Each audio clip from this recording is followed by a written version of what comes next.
వారి యొక్క తల్లిగారి యొక్క పుట్టినరోజు శ్రీరామనవమి రోజు అని అంటున్నారు. కానీ ఇక్కడ ఏమంటే తల్లితో కొడుకున్న సంబంధం ఎంత గొప్పదంటే అది అందరికీ తెలియదు. ఎవరి తల్లికి వాళ్ళ కొడుకు చేసే గొప్పతనం వాళ్ళు ఆ తల్లికే పరిమితం అన్నమాట. వేరే తల్లులను కూడా మనం పట్టించుకోము. కొడుకు ఏ తల్లి ఎవరి కొడుకైతే వాళ్ళకు మాత్రమే ఆ ప్రేమ ఉంటుంది. కానీ ఇక్కడ అమ్మగారు శ్రవంతమ్మ గారు వీళ్ళందరిపైన చూపించేటువంటి ప్రేమను వాళ్ళ తల్లి ఏ విధంగా కష్టపడ్డారో దాంట్లో ఆ మేడం నేను ఏదైతే సాధించగలనో సాధించకపోతే జన్మ లేదు ఇప్పుడు బ్రతికి వేస్తూ అన్నటువంటి విషయాన్ని కూడా చెప్పారు ఇప్పుడే. నిజమే అది. ఏదో ఒక కార్యక్రమంలో మనం సమాజానికి ఉపయోగపడే కార్యక్రమాన్ని చేస్తూ రావాలన్నమాట. అది ఎంత కష్టమైనా కూడా చేస్తూ రావాలి. కానీ సహకరించే వాళ్ళు ఉంటే తప్ప ఏదైనా సహకరిస్తే అయినా చాలా అభివృద్ధిలోకి వస్తారు. సమాజం చెడుకు ఎక్కువ ప్రాధాన్యత ఇస్తుంది, చెడ్డతనానికి ఎక్కువ ప్రాధాన్యత ఇస్తుంది, మోసానికి ఎక్కువ ప్రాధాన్యత ఇస్తుంది. అక్కడి నుంచి ప్రభుత్వం నుంచి ఫండ్స్ ఎక్కడ వచ్చే ఫండ్స్ అన్నిటి ఎక్కడ దారి మళ్ళిద్దామా అనేటువంటి దాంట్లో ఉంటుంది. కానీ ఎవరైనా కూడా ఆ దారి మళ్లించడంలో ఆ పనులు చేయకుండా అట్లీస్ట్ ఒక 10% ఈ దారికి వచ్చేటట్టు చేస్తే, ఈ కూరగాయలపల్లి దారికి వచ్చేటట్టు చేస్తే ఇంకా ఎంతోమంది వృద్ధులకు ఆశ్రయం కలుగుతుంది. ఏ ప్రభుత్వమైనా కూడా పని కట్టుకొని రాబోయే కాలంలో ఎవరైనా కూడా పని కట్టుకొని ఈ కార్యక్రమాలను నెరవేర్చేందుకు కొంచెం సహకరించాలని కోరుకుంటున్నాను. ఇంకా కవిత విషయానికి వస్తే సార్ రాసినటువంటి కవిత ఎంత బాగా రాశారంటే, ఒడి అనే క్షీరసాగరంలో, అంటే మనం అమ్మపాలు తాగుతాం కాబట్టి చిన్నప్పుడు ఆ క్షీరసాగరంలో ఓలలాడినాడనమాట కవి. ఓలలాడి అంటే వాళ్ళమ్మ ఏమనుకునేది, ఇప్పుడు ఇట్లయితే కొంచెం ఎక్కువ పాలు తాగుతాడు వాడికి ఆకలి కాదు అని జోలపాడుతూ మీద పడుకోబెట్టుకునేది అనమాట. అది బాగా వర్ణించాడు. అది చాలా అద్భుతంగా ఉంది నాకైతే. తర్వాత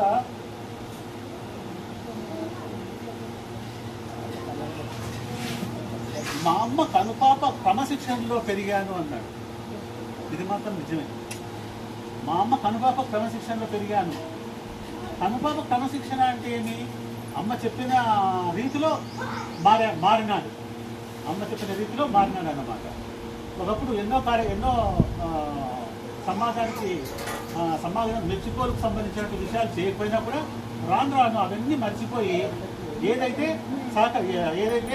గొప్పతనం ఎక్కడైతే ఉంటుందో ఆ విషయాలను మాత్రమే విషయాలపై మాత్రమే కృషి చేస్తూ ఇప్పుడు ఈ యొక్క కార్యక్రమాలు చేసేటప్పుడు కానీ ఏదైనా స్కూల్లో ఇంకా అతను ఒక స్వచ్ఛంద సంస్థ కాదు, మామూలుగా సాహిత్య సంస్థ పెట్టాలని చాలా సంవత్సరాల నుంచి ట్రై చేస్తున్నాను అంట. పెట్టండి సార్ మేమంతా సహకరిస్తాం సార్, కామెడీ వచ్చి ప్రోగ్రామ్ చేద్దాము అని అంటూనే ఉన్నాను అనమాట. సార్ ఇంకా దానికి ముందడుగు పడలేదు.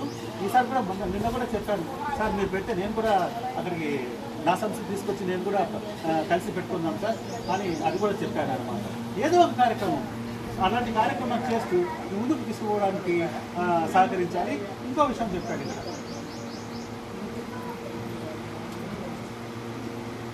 గుణాలలో స్నానం చేసి అన్నాడు. శ్రీరామచంద్రుడి గుణాలలో ప్రతి ఒక్కరు స్నానం చేయాలి.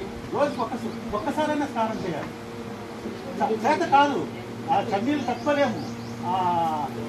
గడ్డ వలికిపోతాం అన్నట్టు ఆ చన్నీళ్ళు చూస్తే. ఎలాంటి చన్నీళ్ళు? దయ, ఎంత గొప్ప చన్నీళ్ళు అది. ఆ దయ అనే చన్నీటిలో స్నానం చేయాలంటే అసలు చేత కాదనమాట. ఎప్పుడెప్పుడు దయకు వ్యతిరేకంగా ఉండే దానిపైన బిర్యానీ స్నానం చేస్తారు. దానికి ఏదైతే వ్యతిరేకంగా ఉంటుందో దయా కరుణ అనే దానికి ఏదైనా వ్యతిరేకంగా ఉంటుందో కోపం లేదా అదంతా బిర్యానీ స్నానం చేస్తాం అనమాట రోజు. కాబట్టి వాటన్నిటిని రద్దు చేసుకోవాలి. కొద్దిసేపు కొని మనకు చేత కాకపోతే లేదా ఎవరైనా ఇలాంటి సంస్థలు మనం వాళ్ళ కార్యక్రమాలు చేసినప్పుడు మనము అటెండ్ అయ్యి మనకు తోచినటువంటి సేవ కార్యక్రమం చేస్తూ ఆ యొక్క గుణాన్ని మనము తీసుకొని ఇంకా దాన్ని డెవలప్ చేసేందుకు మంచి కవిత్వం రాసినటువంటి లీలా మనోహర్ గారికి ధన్యవాదాలు తెలియజేస్తున్నాను. తర్వాత వచ్చేసి మన గుడిపాటి సూర్యం గారు శ్రీరాముని పైన తమ కవిత నేర్పిస్తారు. ఏదో